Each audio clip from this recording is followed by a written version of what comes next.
What's going on, everyone? My name is Twig, bringing you my review of Hell Is Us after obtaining all achievements.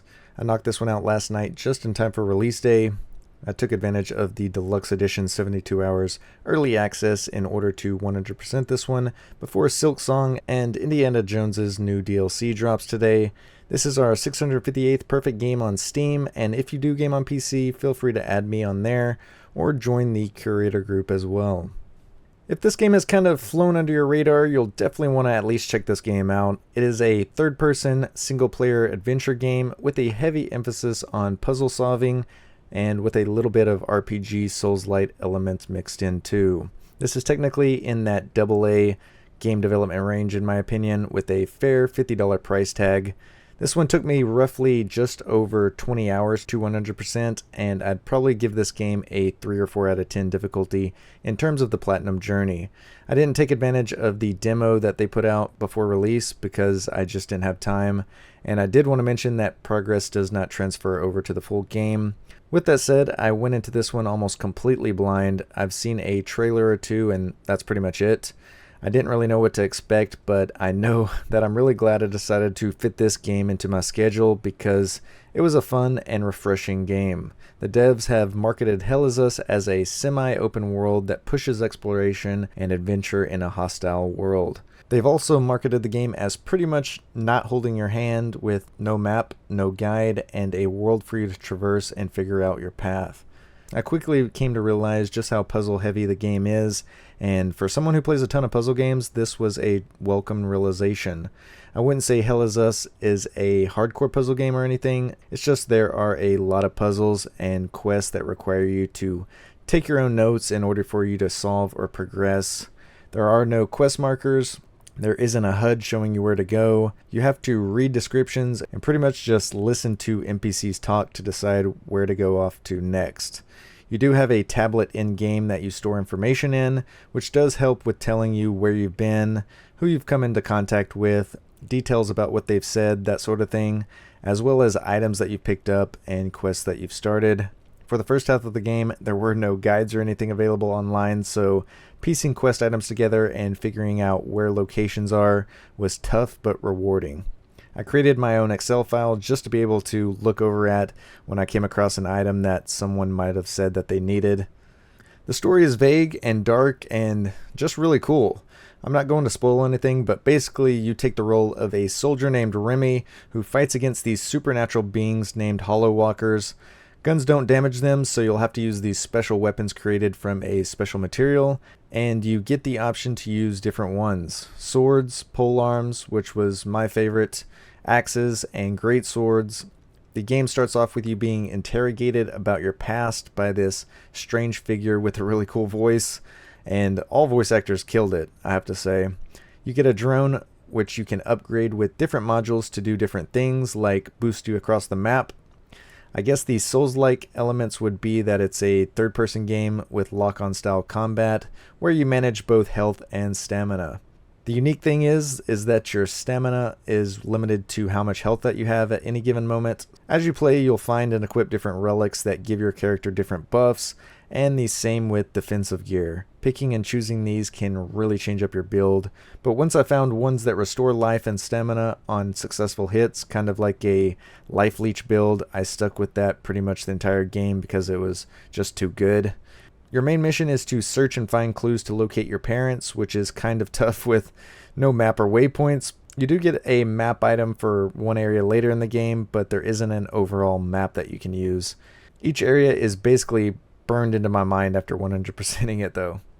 The gameplay loop is really good. The initial area is a little taste of what the game will be.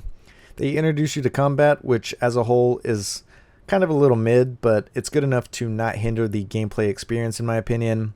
At a certain point, you do get the ability to upgrade weapons and equip them with relics to do special abilities that help with combat, but there aren't that many different enemies in the game, and there aren't a lot of boss fights, unfortunately.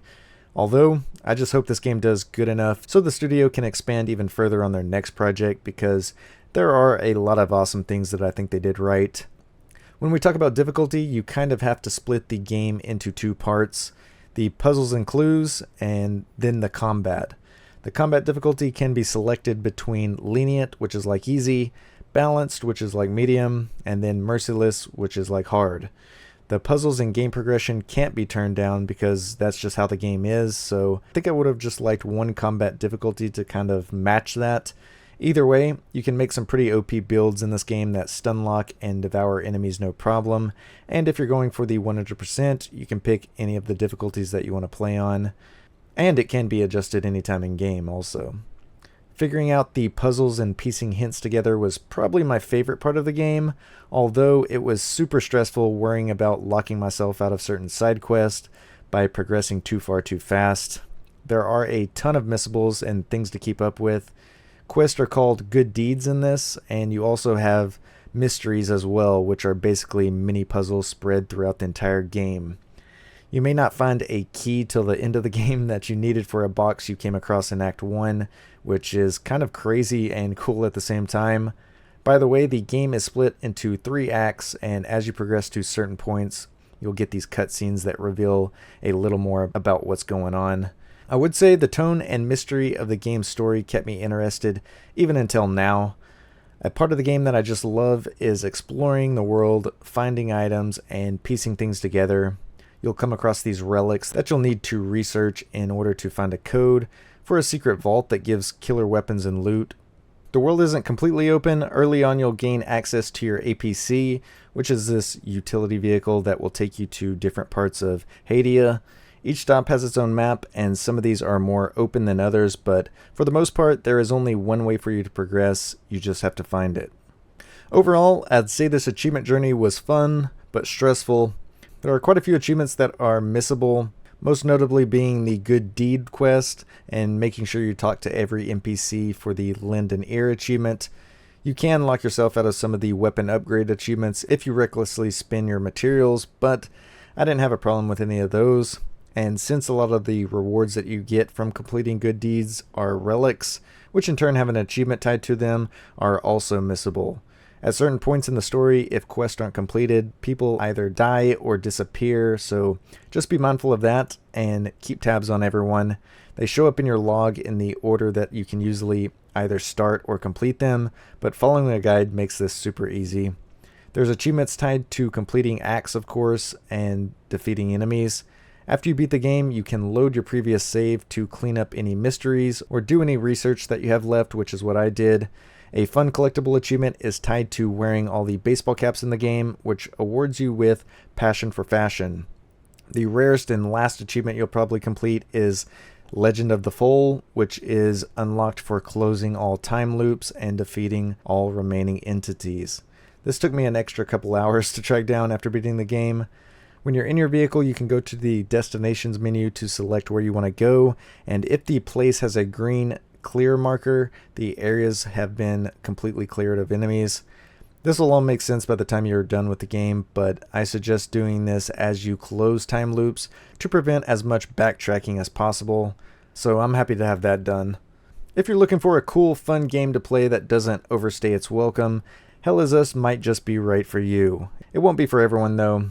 I don't think it's as hardcore as a lot of people are saying in terms of puzzle difficulty, and it's also not a mid-Souls-like. It's kind of a game that does its own thing and combines a lot of neat ideas together. Now that the game's done, I'm happy that I did this one, and I look forward to what comes next. The tone of the game and soundtrack are absolutely amazing, and the visuals are awesome too. With my time playing during early access, my game did crash twice, and I did get stuck in place once, but other than that, it was a pretty solid experience for me. If this game interests you, the Steam store link will be down below. It's time for me to get busy with more games, so I will catch you all on the next one. Thank you for watching.